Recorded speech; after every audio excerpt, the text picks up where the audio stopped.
Oh, this is gonna be so stupid. Don't talk shit.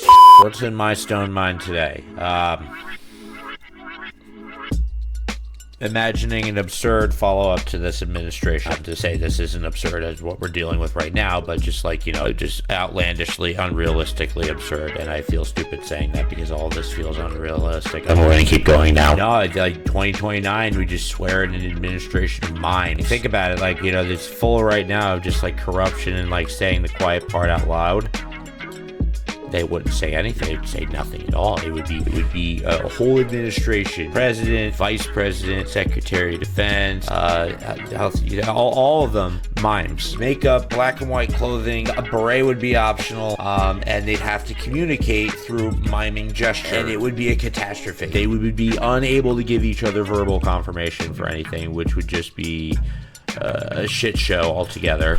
The State of the Union and the address would always be amazing. It would just be like, it's like, I guess the TV announcers wouldn't be Mimes. It would just be like, ladies and gentlemen, the President of the United States.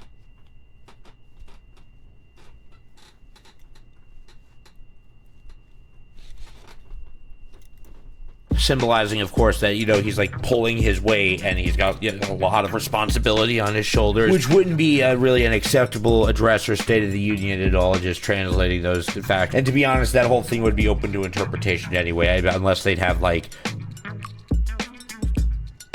mime subtitles of sorts. Equally funny would be a clown administration. This is a clown administration. That's what we're dealing with right now.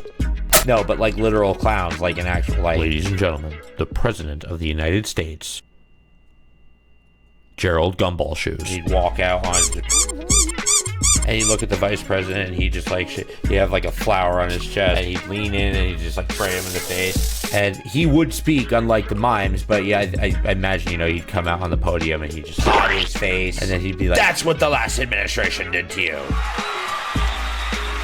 We're going to do the same thing theatrically. And then they talk like actual legislation and, concepts of, real plans that they have because, at the end of the day, they're clowns as a visual. They're not, they're not going to ruin the country. America allows them the freedom to be clowns.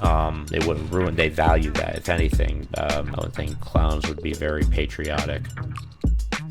Clowns of America, of course, I'm aware. Clowns are not American-owned. We're not the only country with clowns. We're not clown exclusive. We don't have a moratorium on clowns or a mandate for clowns of clowns.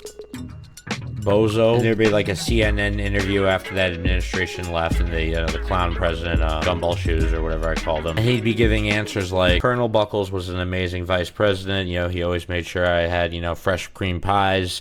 But quite honestly, I think he was stealing nuclear secrets. Because I'm not saying, like I said earlier, they were patriots. I'm not saying all of them are saints. People are open in corruption. I'm not saying corruption would be like, I never said this administration was free of corruption. It was just on the face of it, at least from the main core of the clown administration, they were about fixing the country with clownery. And it'd be really funny watching President Gumball Shoes go anywhere out in public because he'd be followed by like 8 or 12 Secret Service clowns, and like the Secret Service would have to be clowns. I can't think they wouldn't. And they'd all have to get in one tiny car, so like 5 of them would get in first, and then President Gumball Shoes, and then the rest, and they all just like, you just hear them meet, and they all just drive off, followed by, of course, 20 other small Secret Service clown cars, because it has to be a clownery amount.